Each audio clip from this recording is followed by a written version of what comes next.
This series is powered by Xandro Labs. Alright, hello everybody, welcome to Trackside Talks, and today we have two goats, greatest of all time. One a goat to be, and one is an ex-goat. You mean Robin and Elgin? Hey. Sorry. Thank you for calling me a goat, man. I appreciate it. So, today we have two extraordinary guests. Okay. Would you like to introduce yourself? Can we start with Shaun Goh? Hi, my name is Shaun Goh. I'm a runner in Singapore. I do like a 5K, 10K distance. I currently work as an information security analyst in my day, and I do quite competitive running on the side. Yeah. Would you like to share some personal best? You know why not? Yes, I sir. think Shaun is very Humble. very humble. So let me ask ChatGPT. Okay. Okay. Oh, you asked? I'm prepared. No worry. Okay. Great. According to ChatGPT, Shaun Goh is a competitive runner from Singapore, specializing in long distance event. He recently made headlines, setting a new national record for 10 km on the road, clocking a time of 31 minutes at the run pre-10K in Melbourne, September 2024. Yeah. This achievement broke the previous record held by Mr. So Ryong Oh, what? Who? by 37 seconds. And so Shaun is also an information security analyst and participated in regional competitions like the Southeast Asian Games. Is that an accurate Does ChatGPT introduction? Lying anywhere there? You missed the part where he's only 27 years old. 27 here. I didn't want to disclose the age too much. A young guy. I'm starting to feel a little old now in the seat. I don't know why. I on the start list, I'm like one of the oldest guys now in the track. No, it's okay lah. It's a long way to go yet. Don't worry. When you sit down with them him, running right, you're young all the time. We're all young when Firoz is here. Okay. Yeah. Thank you for the introduction. You're It's, only it's as about- young as you think you are. Yes. And to the gentleman in this nice coral shirt. Yeah, hey everybody. My name's Jordan Donnelly. I'm from Liverpool in England, very far away from Singapore. I'm also a runner. I coach and advise Shaun a little bit, guiding him along the way. I work for a footwear or sports brand on running, and I lead the innovation team there, developing the products for athletes. Perfect. Yeah. And if we speak about age, I was in the race a few weeks ago in Japan, where I was literally double the age of the next youngest competitor. Wow. So, you've got a long way to go. Don't worry. Yeah. So Jordan, I think our audience would want to know why I call you an ex-goat. Can you share your achievements? I mean, running achievements, I ran 800 meters on the track. I ran 149, so under 150. Still, I have the good memories of going up the back stretch, 500 to 600 meters, when it's that moment and it hurts a lot. Do you take the foot off the gas because it hurts, or do you keep pressing because otherwise you don't get the, that achievement? So I decided to keep pressing, and that was probably my best achievement. So your main event is 800 meter. So what are the PBs for your 5K, 10K? Yeah. So the 800 career ended a long time ago, 2011, 2012. I think I made 150 times under 2 minutes. Yeah. Average about 152, I think. Wait, pause. Yeah. 150 times you ran sub 2. Yeah. I mean, 2 minutes and faster. Yeah. Well, 150. 9 and faster. Yeah. Oh my god. 150. How many races have you taken part? Probably 150. Every race. I'm running. I think 16 years old, I ran 201. And then That's where it started. Yeah. Yeah, well, I mean, like maybe 215 and 201 after 1 year training, and then Everything else was history. Okay. we had a cool thing in university. It was like, if you want to be on the 800 meter squad, you have to be able to break 2 minutes any day, anytime. Wow. Any day, any time. You have 1 hour. Jeans in a blazer. You gotta be able You have 1 hour to prep and go. Yeah, 1 hour, and we would challenge each other. So there was some like 11 p.m. jumping over the fence to the track, Right. and I mean, some guys, you can't do it, but I never heard this story. for me was Wow. Okay, what university is this?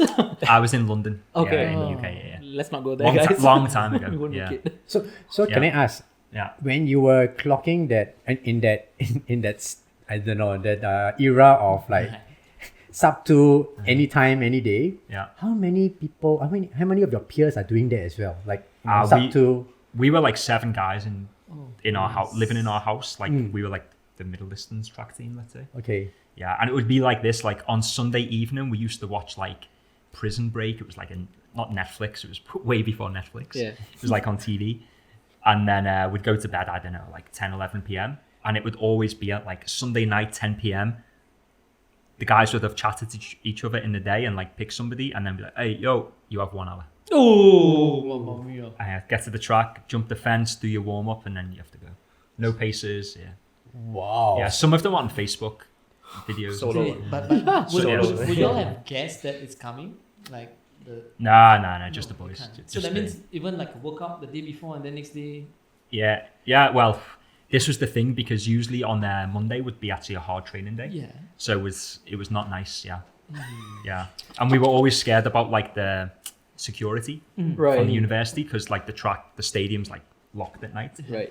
So we'd have to like warm up outside and then jump in just for like the effort and. This is not like the coach's decision. It's like a hazing thing, is it? Is Yeah, I can't, but hazing is like you make people, I don't know, like drink Humiliate alcohol someone, and yeah. But This this is is more like Prove your worth. and you know if you don't make it, then it's no big deal. Right. I thought Yeah. that was- It's a But dare. if you do make it, then you're a legend. Oh,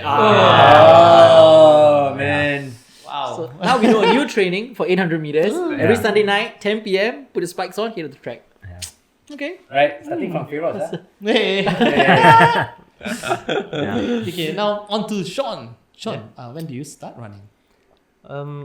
Like officially getting into competitive distance running probably in my army days lah, because I think since my early education to army I was really all into basketball. Like I was a big NBA fan. My brother brought me to a basketball court when I was in primary school, and I watched a lot of NBA. Then I joined the primary school basketball team. The primary school, secondary school, up to JC, I was just all into basketball. Like I was like, I thought I was gonna do this until like I don't know when. Then I reached army. So you know how NS is like.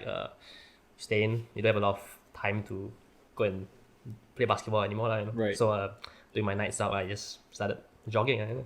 Then once you realize you start doing a bit more, then you get better at it, and it starts to feel better. You know, like then I started signing up for those those hard road races like 2XU or Wait, can I stop you there? yeah. Like, from a fun sport into something that's not fun, how? You're like, why would you Yeah. give up? Exactly. Basketball? Actually, that identity transformation is like it took a while. Like I was really like all into basketball. Like even actually now I'm still love basketball, but it's like I don't play as much because I kind of worry about the injury risk because Right. I have very weak ankles. Like I always sprain my ankles when I play basketball.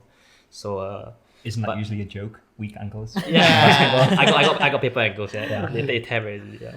So but yeah, it's just army. I thought I just do running because there was time to do it, and I started doing these road races. And when you start training, the initial gains. So you get when you just start running, you run all these races. I signed up for a lot of races in when I was army because there was nothing to do. So weekends I'll just do AHM or do like 2XU, and I was just going there like alone. I actually like didn't really like sign up my friends. Sometimes I did, but like sometimes I get my friends to come sign up with me, but they don't want. So I'll go myself. Like I just go there, run, and Wow. then I go back.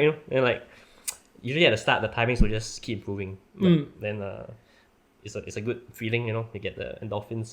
You get a sense of accomplishment.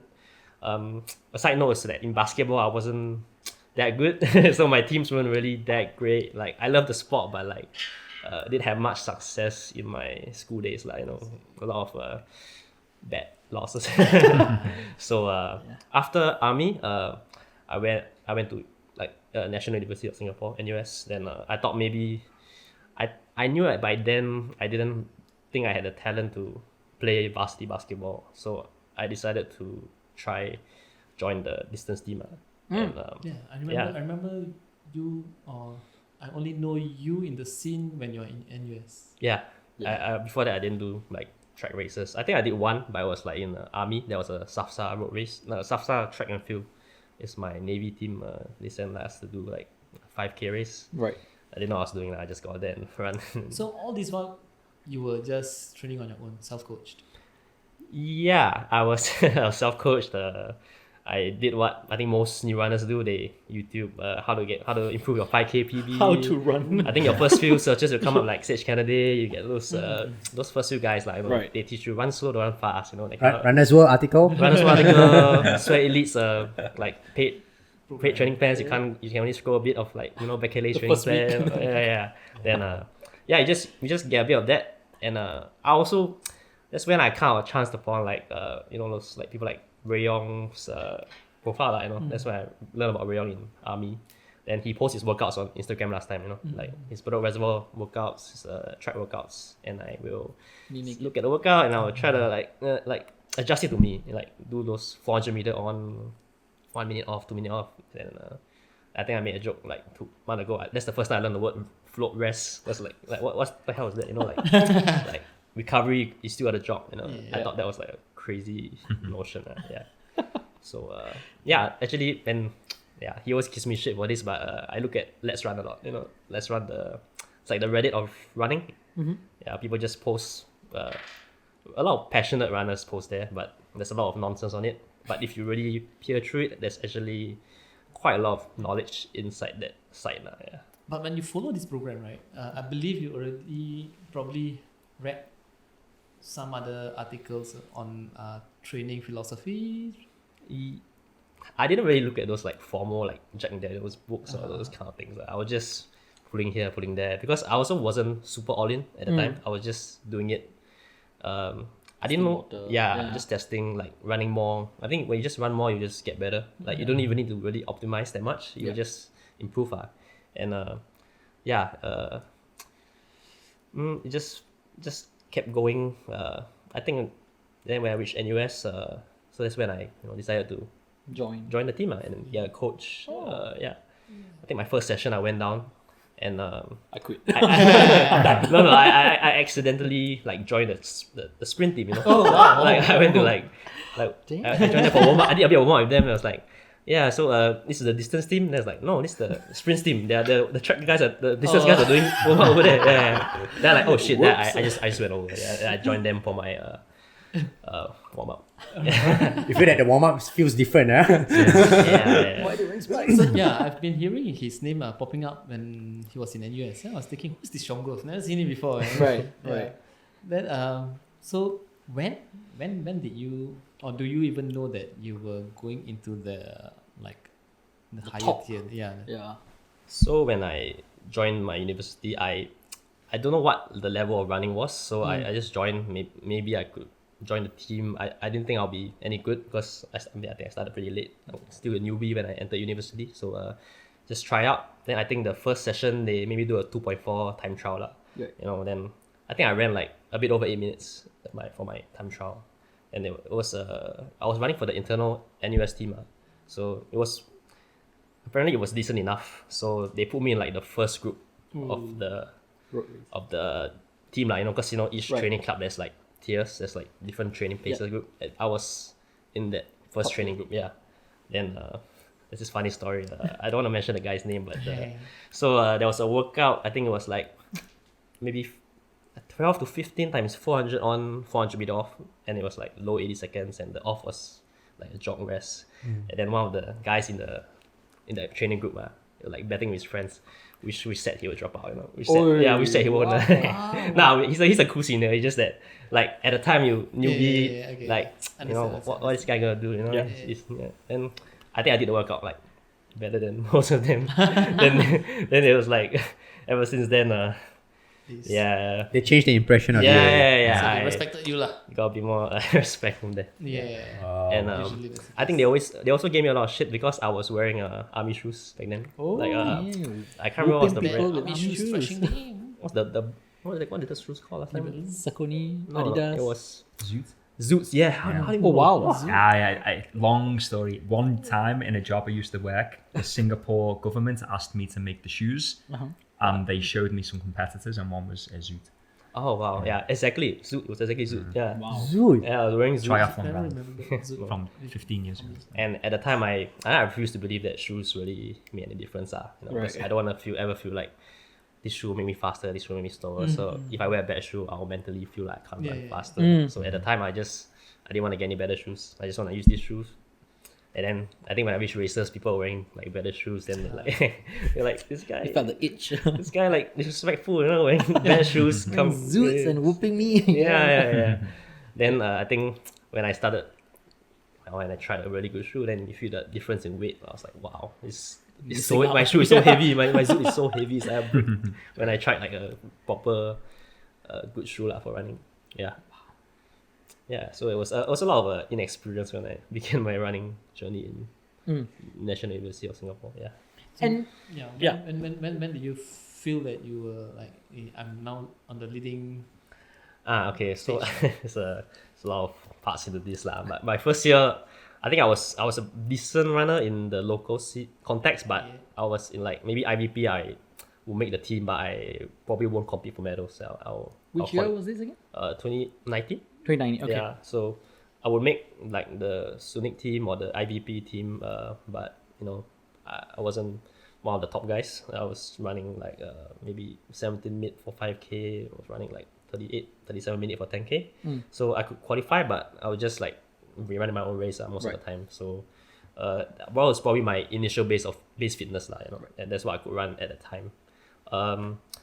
If you wanna progress to when I got better, it was so I was training with the internal coach in that first year. Yep. And I decided the plan wasn't working for me because it was very like I did agree with the philosophy lah. I mean, I don't want to say whether it's right or wrong, but it's just not what I was looking for. Then second year I left. I was training a bit on my own, but also just still playing around. Don't know why I was running this or that. Then I joined there was a new coach that came in, and he was a little better. He was more distance focused. Then I joined the team, and it was okay. I made a bit of improvements. I brought my 5K down to about 17 flat, and my 10K was about 36. So I had a bit of improvement with this coach, but he left during COVID. Yeah. So at COVID period, I had a very bad ankle sprain. My second year, basically my second year, so my second half of the semester. Yeah. And I was out for like 6 months for running. Yeah. Right. That was a tough period, with no running. Really couldn't run for like very long, and my ankle was terrible. Yeah. Then second part of the year, I began coming back to running. Well, it was a long, tiring process. If you go back to my Strava, go back to 2020. Wow, it was like every day just try to get 4K in, 4K, and I was like pushing it. I was running at better reservoir, let my leg get better. Yeah. And I think that second half of the year, I really built a lot of momentum. And at the end of the year, I broke 17 for the first time, like just doing my own training. You can say that at the time I started to do a bit more tempo and threshold work. I started to add that more because my ankle couldn't handle a lot of intensity at the time. So I was doing a lot more like 10K pace work. Right. And I was very consistent. And I stacked a few good weeks. And December of that year, I ran like a 16:43. It was a big jump from my previous time. Right. And ever since then, I've just been kind of recycling that formula over seasons and brought my timings down. Yeah. Just curious, right? So in 2019, when you first, you say you first meet the NUS team, 2019, right? If I could get you to share, so among the team, who are your peers that are probably like much more credentialed and were battling for medals? In the distance scene, we got a legend Shohib. Shohib. Shohib was the double IVP champion, 5,000 meter, 10,000 meter. That was in 2019? I know 2020, I think, or 2021. I can't remember. Okay. But the first year for the 5K, I can't remember who was there. Okay. No. But yeah, I can't remember who was the top guy in NUS, but I was like just scraping through. I think Siu Zheng, Siu Zheng? Remember? Siu Zheng. I don't know. Yeah, he was also like Yeah. sub 17 guys. I remember I was just making. I think Chongxi came in also during that year. Chongxi, okay, My I second know. year Chongxi came in and was better than me. I think these two guys were the top dogs for NUS at the time. Probably because I mean I know Chongqi and Shohib, and they come from a background where they have a history of like running at a performance level since like secondary school days or so lah. I mean they came from Raffles, and that had that school has a good history of like producing good runners lah. So I think they had that kind of like backing. But I mean everyone will be pretty surprised at your progression. the fact that you come from humble beginnings, just joining a distance team, Yeah. local team in NUS, Right. and then you felt that you were brave enough to feel that okay, this isn't working. You came out for a while, do your own thing, Right. and then after that you broke 17 minutes really. And I think at that point of time in Singapore, being self-coach wasn't really Yeah, it's it was up and coming, but it wasn't really a pathway that athletes would take. But you were pretty brave to adventure. Yeah. Sometimes you try, then you fail. You see but when you see results, you just try to replicate the formula. And I was going on Let's Run. How to improve your 5K, or what do you do 4 weeks out for a 5K, or like what's a base training look like for a 5K? Right. There's a lot of discussion, but there is actually a consensus that will come out if you actually read through everything. Okay. And I tried my best to follow that. And I think training by myself also kind of like there was a bit less pressure lah, itself. Like there's no coach like expecting me to do this at the time. And when I was new to the sport, I think maybe that was what I needed, like to not feel so much pressure and just enjoy it. And one thing I was really focused on when I was self-coaching was that I made sure that I could complete every workout, because I knew that psychologically and emotionally I didn't have anyone to like kind of go to if I failed workouts. If I was burned out, I had to only myself. So I made sure my workouts were all like just a touch back. It was not because like that was the optimal way to train, but it was more for that reason that I made sure I could complete the workouts and positive momentum every workout and feeling good. Brings Yeah, good. yeah. Yeah, So yeah, okay. that was, and actually in the end maybe that could have been the optimized way to train actually in a sense. Yeah. Yeah, I wanted to ask, like, do you feel at any point in time when you were training by yourself or training with your own program, there was, lack of company, there was, Loneliness. Correct. Or the fear of not Okay. being able to compete. Yeah, on the company part, I always gotta give credit to my guys at NUS. I got a bunch of brothers. They are like my NUS alumni seniors. Guys, I got name drop like Chun Ming, Chun Jie, Iggy, Edwin. These guys, they're kind of they're just working adults, same like as me. But they at the time, they were my seniors, so they came down on the track. But they were not so like performance focused. They just wanted to get a run in. Yeah. Just get a run in, Yeah. chit chat afterwards, go have dinner. But I had the workout plan, and they just follow me. They accompany me. I didn't have to adjust my plan to anybody. Right. I think sometimes when you're with a team, you might not get the most optimized training because some guys might be fitter than others, and Right. some guys are catching up. But myself, I had like the best of both worlds a bit. I had a team plus everything was on me also. Focus on you. Yeah. Yeah, so I was very lucky. I never really had to train alone, ever. Yeah. Wow. And if I had to train alone, I think I wouldn't be able to make it this far lah. Right. Yeah. So you were improving nicely, progressing nicely, Mm. and like reaching the top tier. So why and when do you engage Jordan? Okay. Yeah, we never actually discussed. We never actually formally discussed this, but I was okay. Still continue. Like actually, me and Jordan kind of like linked up at the start of this year. I wasn't really planning to get a coach at any time soon or so. I was just like, my formula was still going fine. I was happy to keep going, but I knew at some point, I feel like my training formula would cap off somewhere because stagnate. Not because like it wasn't working. It's because like there were some areas which I felt I wasn't very knowledgeable in, like the speed portion of it lah. I felt speed work is is a risky game lah. It's a risky car workout. They're more high intensity. Risk of injury is higher if you don't do it right. You can get injured lah. Yeah. So I was doing more safer kind of lower intensity tempo threshold work. Right. I felt like when I started improving and my PBs got better, I think at some point like my 5K pace will get to a pace where if my running economy does not improve, I don't have that speed work to support it. Like as much as my engine is strong, I will not be able to run comfortably at this faster pace. Like if I want to break 15 minutes for 5K, Right. you're gonna run 72 smooth. But I can do as much 80-second work as I want, but if I can't run like a 72-second smoothly because my legs are not familiar with the turnover, Yeah. I will not be able to do it. Right. So chanced upon Jordan at the start of this year. He was he happened to hop by Singapore for a Coldplay concert. Yeah, if I'm not wrong. Yeah. And I happened to do a outcomers race that weekend as well. I did a 10,000 meters on the track. Right. I did my personal best. I ran like 32 minutes, 30 something seconds. And I think after that weekend we linked up for an easy run with Shohib. Yeah, we went for an easy run around the bay on I think on the Tuesday, and we had a good chat session. Me and Shoaib were like trying to pick Jordan's brain because asking him all the workouts. How do we like work on 1,005 workouts? Right.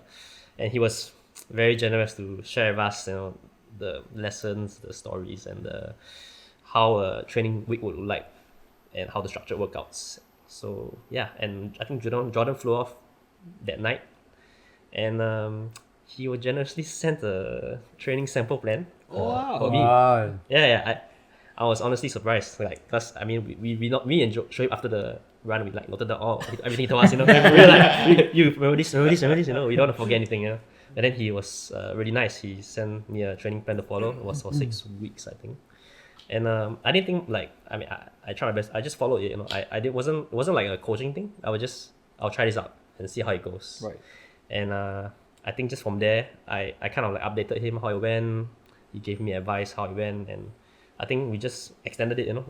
There was never formally a time where we said, "Oh, I'm gonna coach you," or "Can you coach me?" It just progressed into this. Yeah. Even till now, actually, we haven't formally said, "Oh, yeah."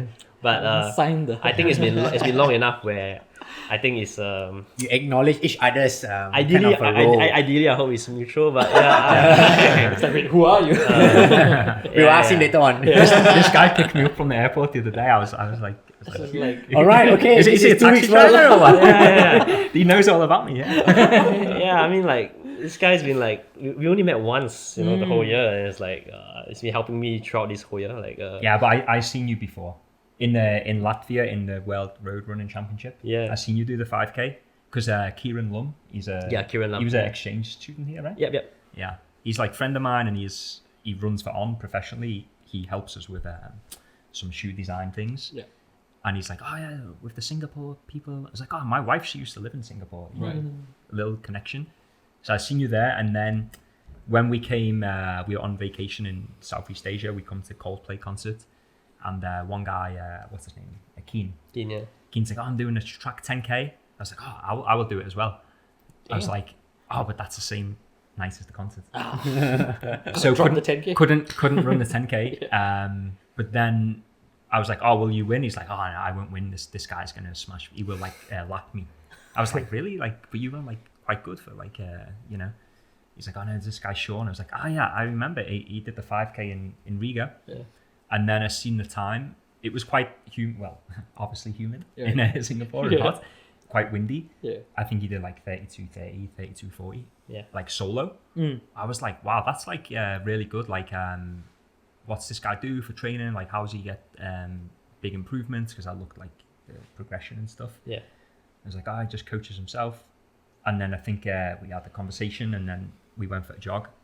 And if you read the book Once a Runner, it says a line in there like, you can learn a lot about somebody in a 10-mile run. Like a 16K run, you can learn a lot, right? Like maybe someone's listened to this podcast doing a 16K run, they're going to learn a lot, right? So yeah, like Shoaib and Shaun asking lots of questions, but I'm like, I will just send him an email because it's a lot of stuff to remember, right? Right. Yeah. And we took it from there. And I think back to what you were saying about like self-coach and training on your own, but like with the support of the university guys pacing you a little bit here there. Like for me as a runner, like my journey's been long. Like as a runner, maybe like, I don't know, 25 years or more. And every runner I see, like I work with guys here now, like win Olympic medals and people who's like just start their running journey. And the success of any people on the whole spectrum is mostly down to one thing, and it's what you have inside you.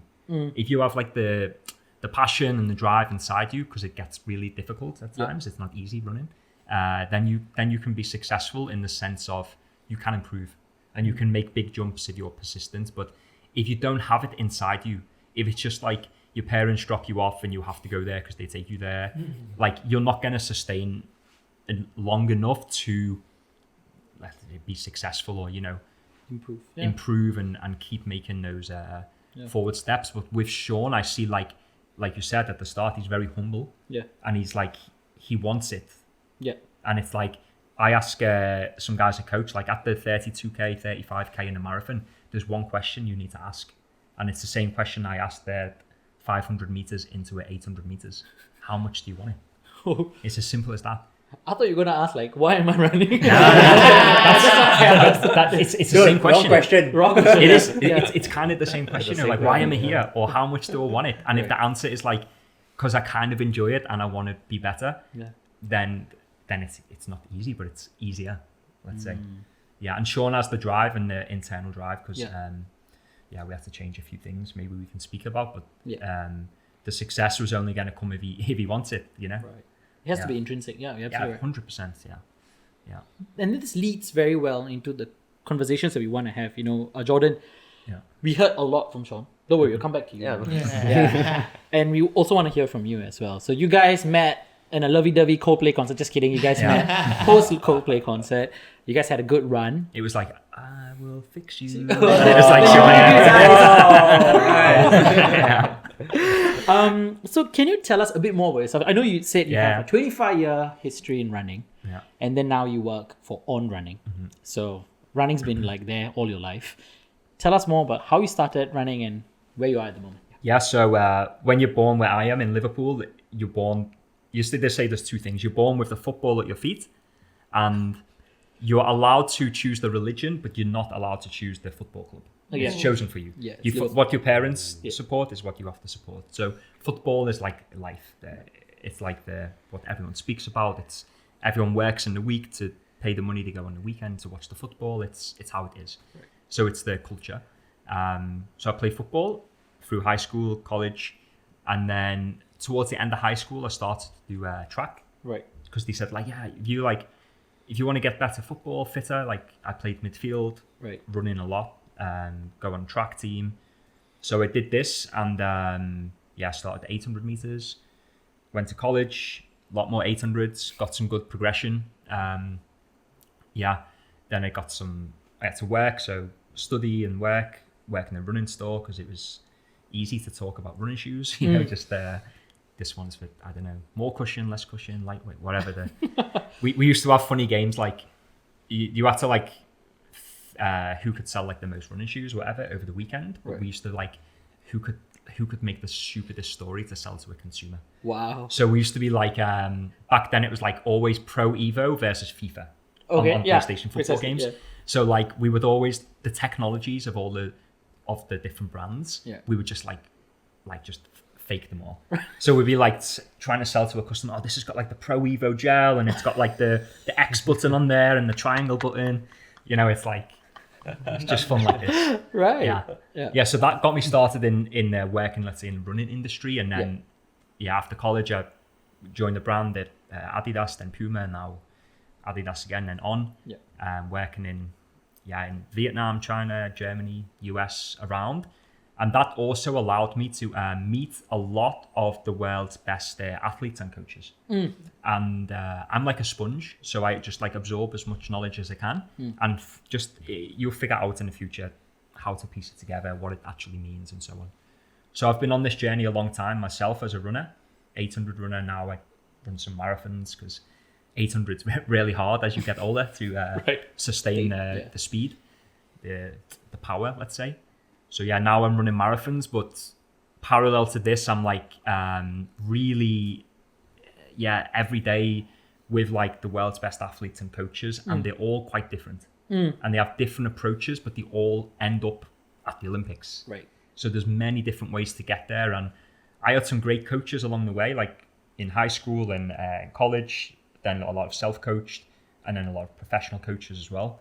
So I've got a lot of knowledge and experience built up. And all of that, then people give me all for free. You know, it's like their time and that. So for me, it's like the duty to give this back to help people like Shaun, a few other people I coach, like on similar level, some a little bit more, some a little bit less. And it's just good to see like people who is like humble and want to do well, like respect me and take the advice and trust in me. It's a big thing, right? So that's a bit the journey. Firoz, there is. Do you feel as a coach? Do you feel certain similarities with what our dear Jordan has said, on the part where he feels like he needs to give back. Someone who has had like how many years of running experience here? For me, it's not. I don't see it as giving back. I just see it as a passion. Like I still want to be involved in the athletics, and I see this like a it's an art. Okay. Yeah, like not one program fits everyone. Right. Yeah, so like one program can work well with one, and it doesn't work at all with another. Right. Instead of improving, the person is dropping. Then Right. you wonder why. Right. Yeah. So I just see it as like another challenge, and Right. to me, I love challenges. So Mm. if I see my products Yeah. achieving better times, then I'm glad. I'm happy. You're happy. Okay. Yeah. All right. So Jordan, coming back to you, mate. Your time in On. I think briefly you mentioned you work with world-class athletes, coaches, and you have learned a lot from them as well. What specifically do you work? I mean, I don't think you don't Yeah. coach them because they already have No, their no. coaches. So what do you do for Yeah. them? Yeah. So I work more on the product creation. Right. So like racing shoes, training shoes, spikes, Right. apparel. So all of the products which on for the top athletes. Mm. Not like the lifestyle stuff or like not so much what you would buy in the store. Right. Maybe half of that type of stuff. Yeah. But mostly on high performance products. Right. And yeah, I kind of lead the innovation team from a product management point of view. Mm. And then within that, we have different types of designers, engineers, chemical engineers, textile engineers, Right. sports scientists, a whole collection of experts. Yeah. And my job is to kind of bring them Yeah. together, keep them in the right direction, connect us with the athletes to ensure that we're delivering and building the best products for the athletes. Yeah. Right. So just I came across on social media the newest On running shoe. They said it's like a shoe that matches your skin. No, it's like it's super thin, super light. Spray. Were you part of that Yeah, yeah. innovation? Yeah. So this is probably one of the biggest innovation in footwear right now. It's called Light Spray. It's not an advert for On, by the way. Here, it's just how it is. But it's a completely different way of producing shoes. Right. It's built by a robot, so it sprays sprays a material around the shape of a foot, like a last it's called, and it fits almost like a sock. So imagine traditional type of upper part of a shoe might have 20 to 30 different materials, Right. and it all has to be stitched together or glued and all of this type of stuff. This one is just one, Right. so it's a lot more sustainable and a lot simpler to manufacture, and it doesn't compromise any performance. So we developed it on a road shoe and track spikes with Helena Obiri. She got the bronze medal at the Olympic Games. Okay. And then a lot of 1500 meter runners, Ollie Hoare, Yared Naguse, all of these big athletes. And we landed in Paris Olympic Games with this technology after many years of a lot of people. Like I sit here, but there's like 50, 60 people working on this Right. one technology, and now even more to scale it up to be like really big and commercial, let's say. But that's just the upper. A lot of the magic is also in the bottom of the shoe, the midsole, the Midsole, carbon yeah. plate, the outsole. And so wow. Okay. So it's great to hear that. Mel, Oh, yeah. Yeah, a good question. Yeah. So, Jordan, for On, right? It's not that big in Singapore. Yet. So yeah. But I've been hearing that you've been working with elites. But how about the masses? Yeah. Like, are y'all as aggressive as the other brands in terms of your marketing strategies? Yeah. So the business doesn't work if you only make for the top of the pyramid. And for me, it's always about like the World Athletics rules is that whatever you create for the top athletes needs to be commercially available anyway. So like the products which the athletes wear in Olympics, you need to sell as well. So it's not like that you need both at the same time. And that's the whole point of our department, and even like signing athletes and all of this, it's to give the brand credibility so that the end consumer, the everyday runners, believe in the brand and can have the trust and say, oh, that's a really cool innovation, and it actually works because this person win this medal or that. So this is the idea. Singapore market, I see it growing a lot. I've been coming back and forth Singapore for many years. On is definitely growing. I think it's great, but it's not like anything like Shaun career here. Like it's not an overnight type of thing. Even though the company has like doubled overnight, it took a lot of work in the background to make these things happen. Yeah. I've got a question. You have probably one of the most interesting jobs out there. Because I see you as a connector between the elites and the brand. Yeah. That facilitator between trying to get the elites' demand on the shoe, their footwear, because it's so important to them, and for the brand to also understand what the elites were, always trying to convey. I think I see you in that connector, right? That bridge. How does this role come about? Was it true? I know was it because On recognizes the need for that, or there was a role that you previously entered, but it evolved until that is something that where you are right now? Yeah, it was a little bit of both. So I was working for some other brands in the last, like, for 12 or 13 years before. I accumulate a lot of like knowledge, experience, great bosses, mentors, learning a lot of like wrong ways and what not to do as well. You can take a lot from like failures of different companies and what they try to do maybe. And I was always like in the end looking to try to put all of these things together. And I met a crazy guy in 2011. I was living in Vietnam. I met guy Olivier Bernhard. He's the founder of On. He's a triathlete world champion and a duathlete world champion. Great athlete. He was in Vietnam? He was in Vietnam because he had this small idea and a small brand, and they were looking for suppliers and production like and factories. things like this. Yeah. So I spoke to him then. Seen him on a morning run because not many people run there, at least in Vietnam back then. And it's very easy to see a guy who's 1.90 m, like a white Swiss guy with So we chatted a little bit, and then I seen him again at the Berlin Marathon, the expo, about a year later or so. I was back in Germany for a business trip, and I chatted to him again, and I was like, wow, like your thing's taken, it's pretty cool here. And back then, On was very different to today, but it was very different. Like, the visual of On is very different. I know, right? when it The first cloud started, and the all of cloud this, and tech was... yeah. And I was like, wow, so you're like making it happen. So we had a good conversation. And then fast forward, like, 12 years, 11 years, maybe actually 10 years then. It was the 2021 Olympics in Tokyo, or just before. And he, not him directly, but via like recruiters and whatever, they're like, hey, we want you to come and join On. Olivier, speak very good of you. He's the founder, the owner of On. I was like, yeah, but I have a nice life here, working for Adidas. My wife enjoys it. We live in Germany. All cool.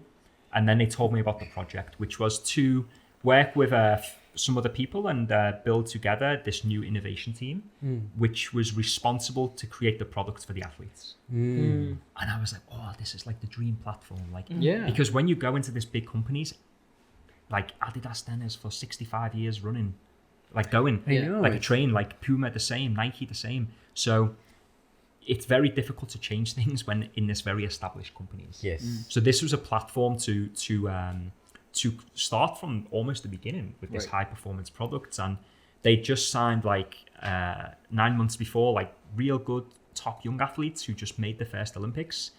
The owner of the company, Olivier, is such a good guy that he even allowed them to wear the Nike products at the Olympics because he didn't want to compromise their performance. Right. Like the Olympics, like dream, Of right? course, Like, yeah. if you imagine you go there and your brand has not got the best product, and he recognized that, and he said, be patient. We're hiring some people, and they're going to help us to make the product, and you're going to help us as well. So they ran in the Nike products there, and the goal was to go from Tokyo 2021 to Paris 2024 and deliver, like total new product, innovation, work with the athletes. So I was like, hey, I'm sold, man. Like I take a pay cut to do the shop, and like I even did, but it was like, hey, but you have to convince my wife because we already moved from like the US back to Europe, and then we were comfortable, and so he spoke with my wife, and then we moved to On, and it's the job is like a dream, and what the original job was is not what I do today, and that's a little bit because there was not really a job description. It was more like entrepreneurial, like a big word, but like we had to just make the culture of the people Yeah.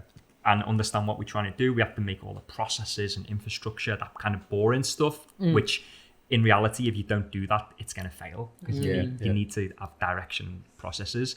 And then we needed to build a platform where we could create really, really cool solutions for athletes and work with athletes to get their trust, that we could have this continuous back and forth, bring in other experts of sports science or engineering or robotics or whatever it is to keep us on the right path, because we knew, like, coming from the competitors, because we all came from different brands, that we knew inside them other brands, they have teams 10 times bigger than us with way more resources. Right. And if we want to challenge them, we have to really be Efficient. efficient, a great team, good direction, and believe in what we're doing. Yeah.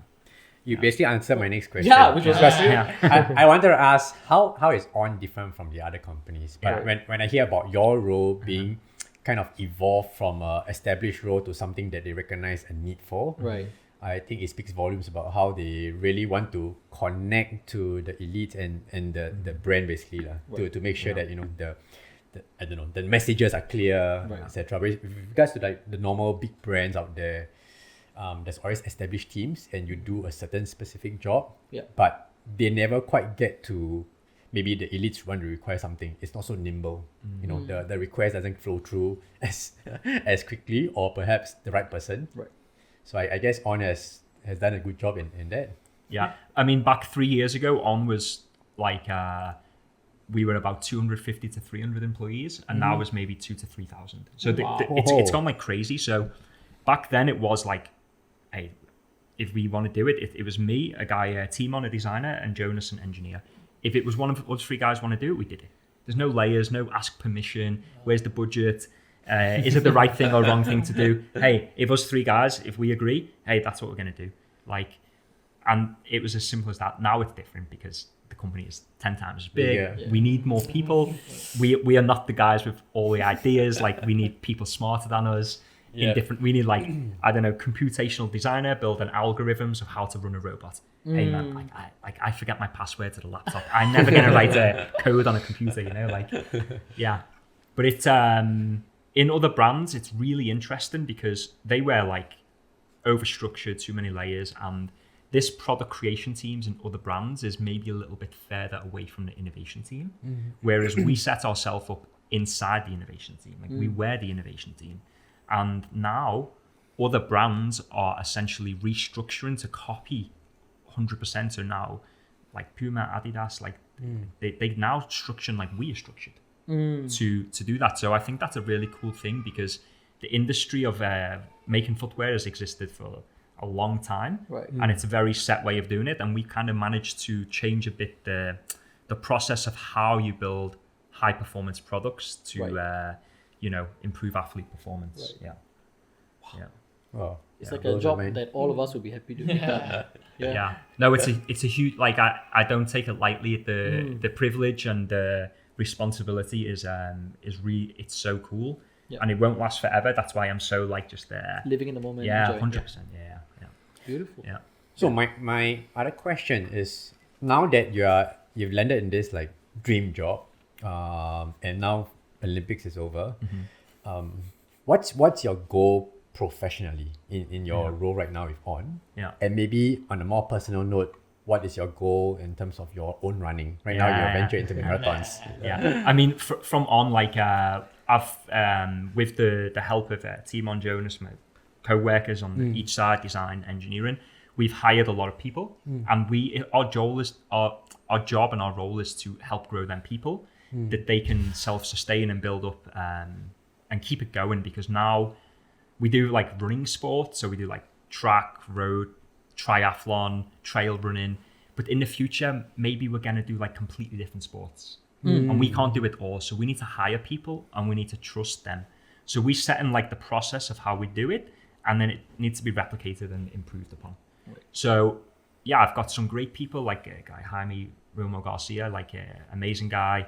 Now he takes off like 50% of my job, running it himself, and then I have to now, well, not have to, but I do like different project now with like in completely different areas. So that's a bit more the job side. I mean, the Olympics every 4 years, but it takes quite a long time to develop innovations which make a difference. Right. And so we are completely on the road to Los Angeles 28 right now, already since even before Paris happened. Right. We are already starting LA Planning 28 for it. things. Yeah. Okay. And then on the running side, I mean, no more 800 meter runners. I mean, I did a few in like pacing some pro athletes, which is like a race for me. Like if they run like 2 minutes, it's a race for me now, and for them it's 1 rep out of 6. And now, I mean, I started doing marathons 2 years ago. I did Valencia 2022. I did 2:33, was great. And then I did last year. The goal was to under 2:30, and I made it. It was the perfect day. I had great build up around 2:28, and now we want to go back in. How many weeks do we have now? Not that you're running, but 6 weeks. And I want to just run a PB close to 2:25. So like I try to increase the volume because the speed, the efficiency is not as much a problem.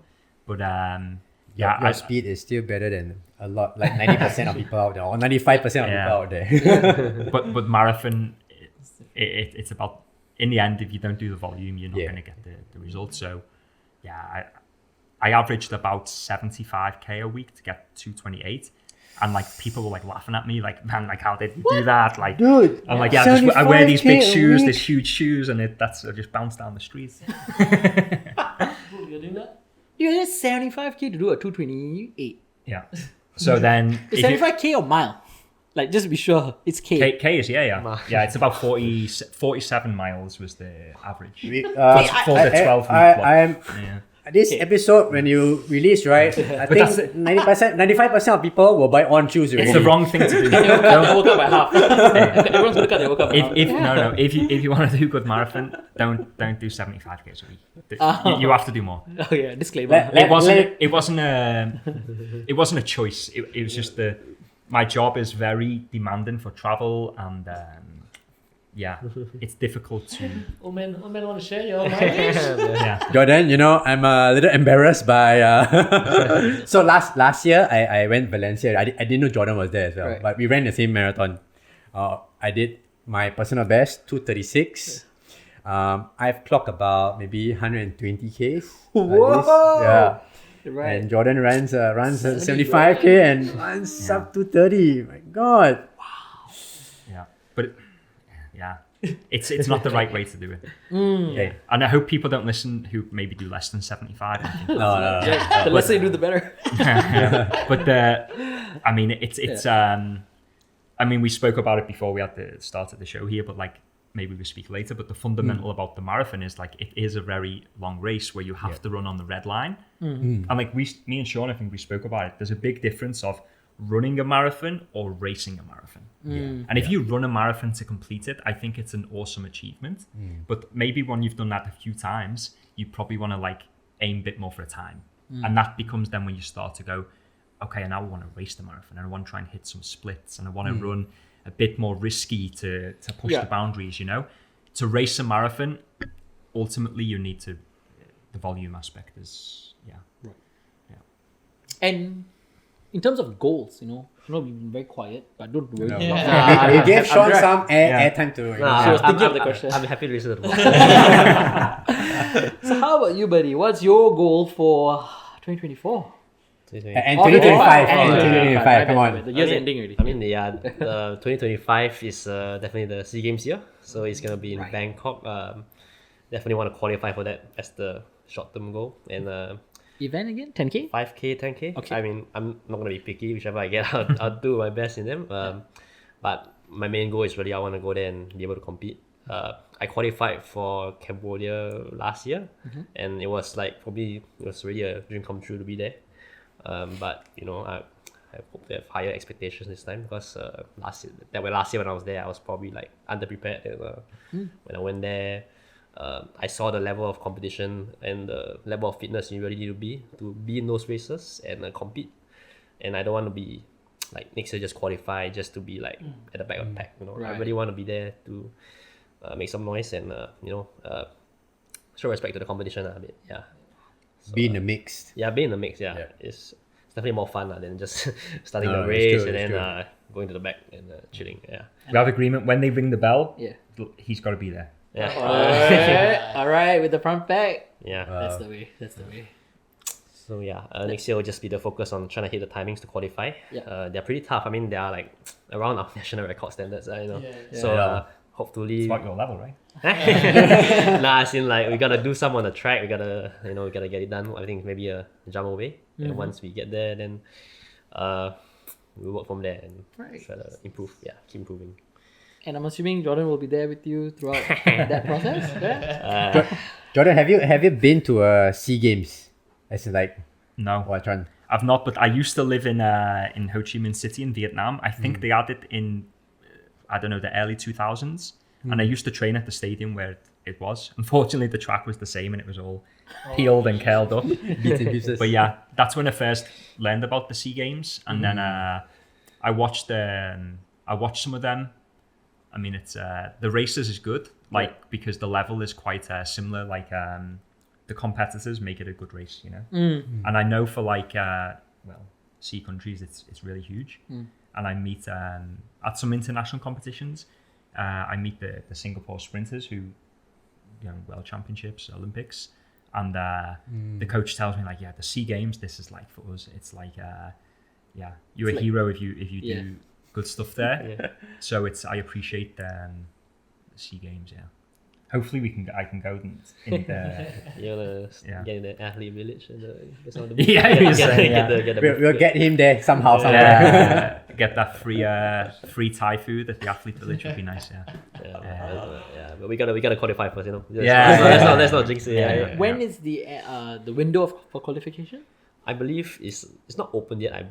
I'm not sure. It's like there's no date that's released, but once I think it's end of this year, like maybe November, December, then we have like cutoff? I think it's like 2-3 months before the actual date. Right. So I got a full year to work with. Nice. Exciting times for the both of you. These three guys are too humble. You know, these three guys have been to the SEA Games as well. You know, they're all in their respective events. I mean, they've made it too. Many years. Many Oh, moons God. ago, we were having fun. You were a 1500 meter runner. I was at 900. Yeah, I did 356 for 1500. Started with number 3. That's the I ended with the number 3 and decided to do tennis now. Yeah, so it's Yeah. much better. Yeah. So when I saw the first, before we go to first, the first thing I saw was Roger Federer's on shoes. Was that the main sport you guys went into first, or was running already something? It was first running, but because it's a Swiss brand and Roger Federer is like the most famous Swiss sports person. Got it. He's like from near to where the On was founded as well. Actually, it's not like a secret. Like they needed money because it was a startup, and he is a smart guy, and of course he invested in. But they could not afford to pay his because he has like big contracts, right? Like you want to sponsor Roger Federer, you better go to bring the the bank. money. You know, like, Take a loan and pay him back. And it was unrealistic. So they're really smart guys, the 3 guys who founded On, and they turned it around and said, okay, in reality, we can't really afford to sponsor you, but how about you pay us? You invest in us, and your money will help us grow the brand, and in return, you get the equity in the brand. Wow. And now I'm pretty sure it was a good decision for everybody. Yeah. So Roger, unfortunately now he's retired. He's a real goat. Proper goat. And he comes to the office. He still like makes decisions on like some of the products which have his name on it. Yeah. He has the right to speak about that. It's really cool. You just stand in the line get a coffee, and he's standing in front of you. The name drop is ridiculous. It's like, I just met Roger in the canteen. No, but it's like I mean, you can't ask for like selfies and stuff. It's not allowed. But he just humble guy, very very quiet, nice guy, and we always know when he's in because he always drives like a Mercedes like G-Wagon, and every time it's like different colour rides. Wow. Yeah, it's really cool. I mean, it's sponsored, like he has Definitely. endorsement. Yeah. But yeah, great ambassador for our brand. Yeah. Okay. First, down to you. Yeah. SEA Games. What do you do?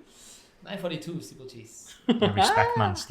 Steeplechase in this conditions in Southeast Asia. Oh yeah. yeah, respect. It's the consensus, the hardest event in track. Yeah. Let's run is Yeah. it's always 800 or steeple. That's why he's been complaining for many years. I hear his complaints. Here pain. But it's true. And our dear Yeah. Melvin, SEA Games, what do you do again? 2015 10K. 5K was about 16 minutes. Right. 10K was still my PB. I think 32:58. I think. Which location was that? Singapore. Oh wow, home games, man. Yeah. What a Home dream. games. That was the dream. Yeah. What was the last lap? Huh? What was the last lap? I didn't measure, but it was- someone told me it was like 63 or 65. We're saving it for the last lap. Actually, not really. But I saw the guy coming close. I said, I'm going to do it. But you took part in multiple SEA Games, right? After that, 2015, then I was away. I mean, I don't know what happened. I didn't qualify for the next one because it was just the SEA Games level at, I think when we talk about 5-10K, it's always near national record. Yeah. And after 2015, I just couldn't break 15 minutes and Yeah. 30, 31, 32 kind. So I didn't make it for the next few editions. I made it for a marathon in 2022. Vietnam, right? Yeah, Vietnam. So I did 2:45 there. But I only qualified in the last week of the window. Wow. I went to because that was a COVID year, so it was actually 2021. They pushed it back to 2022. Yeah. So there's no races to qualify. So I couldn't get any race until 2022.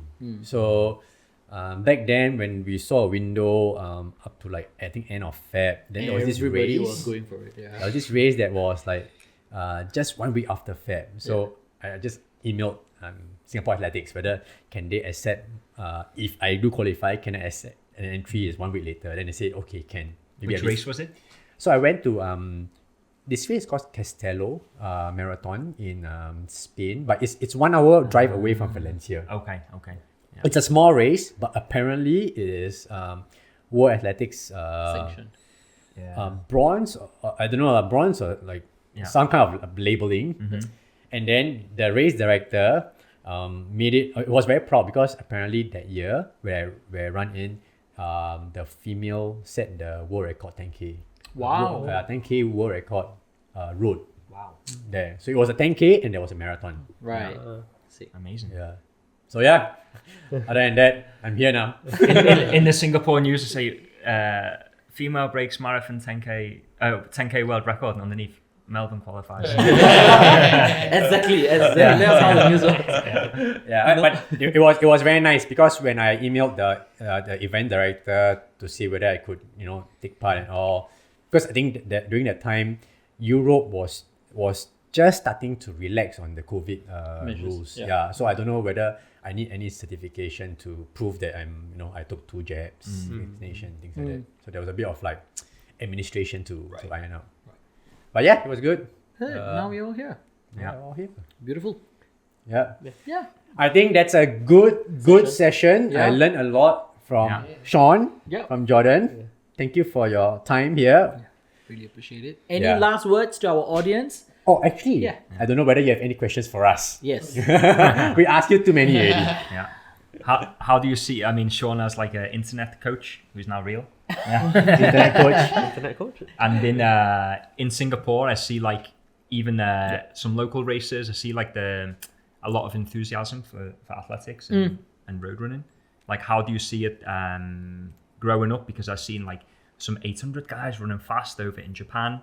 They have like a cool group. The Nagasaki Cup. Yeah. Yeah, recently. Yeah. Oldham or something. Oldham Oldham Athletics. Athletics. Yeah, this is a nice. I always think a cool group. Yeah. Obviously, like you guys doing the marathon is like. I hear you're battling now. There's a few guys for the spot in the SEA Games. It's good competition. Good competition. Yeah. Good competition. Yeah, I don't know. The female side, I see some pretty good females, like also doing national records. It's good time now in Singapore athletics. Like who's inspiring like the next cycle of I think personally, when we started out, when we represent Singapore in the 2015 SEA Games, I think the home games was a highlight for Singapore athletics. I think back then, we were only dependent on throwers. I think the time James Wong and one more foreign Jumper, athlete thrower also Right. were delivering medals, and then of course our sprint relay team 4x100. So those were the three events that anchored our medal chances at the SEA Games level. Otherwise, there wasn't much to kind of shout about for the rest of the athletics, fraternity. But I think that home games really set the tone that we can see our own athletes coming from different, what we call kampong villages together. Perfect venue for our friends, family to come see what we really do at the end of, many months of training, Right. competing with the rest of the region. So I think that was a turning point for us, or at least for the fraternity, I guess. So it built from 2015 home SEA Games. We saw big momentum, and I think that rolls on to the next edition SEA Games. But after that, of course, there's a bit of like negativity around the sport with management issues, infighting and stuff like that. So it kind of went down a bit.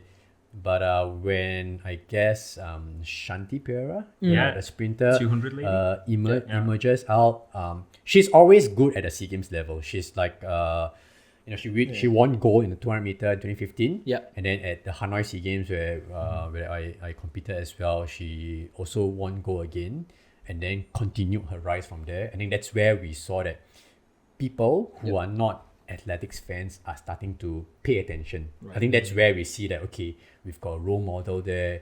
We want to view the sport. We want to then explore, right? find out deeper what the sport actually is. How many events are there in athletics, etc. Right?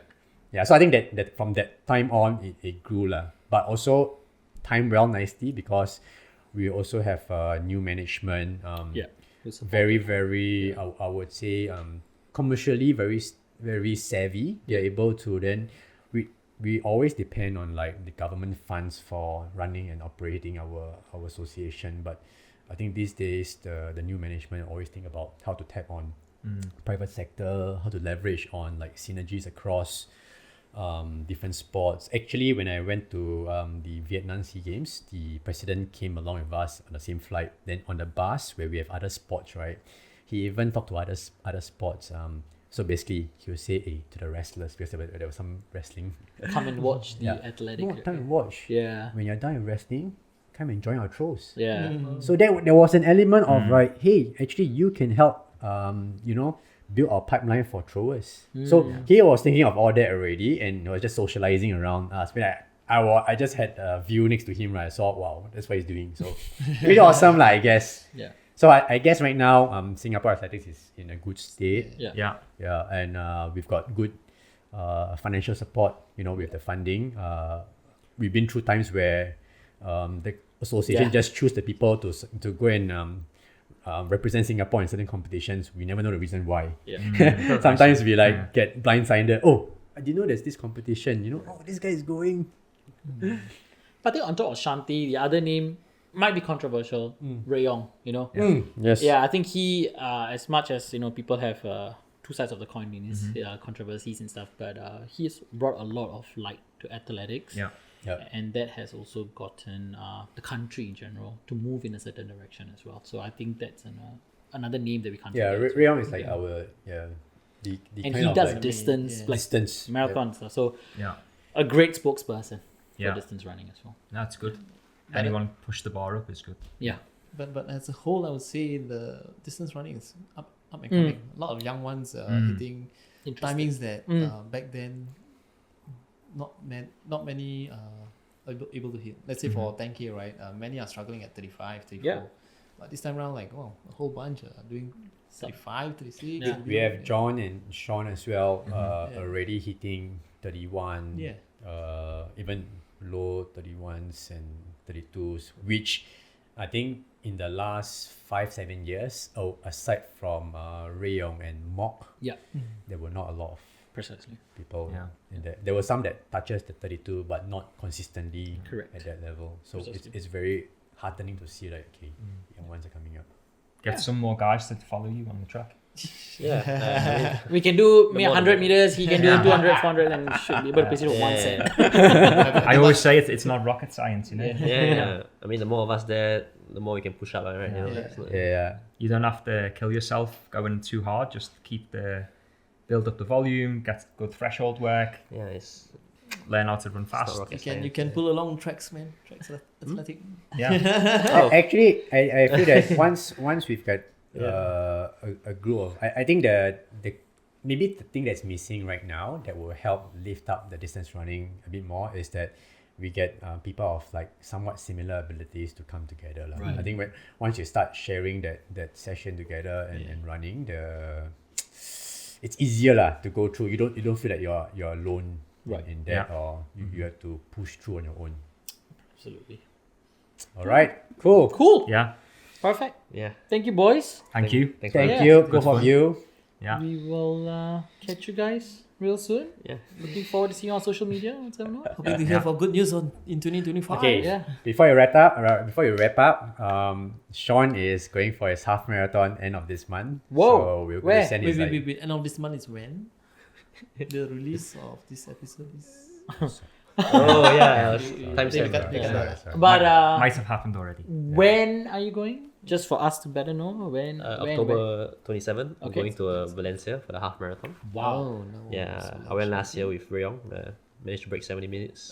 This year, hopefully trying to improve on that. Yeah, Oh, Valencia is a land of TVs, records, huh? yeah, it's magic. Yeah. Next year, marathon. Valencia, Alright. Starbucks, baby. I'll see you. You go Valencia to just bring Starbucks. Cool. Okay, that's awesome, a wrap. guys. Thank Thank you you. so much. Awesome. Yeah, we'll catch you soon.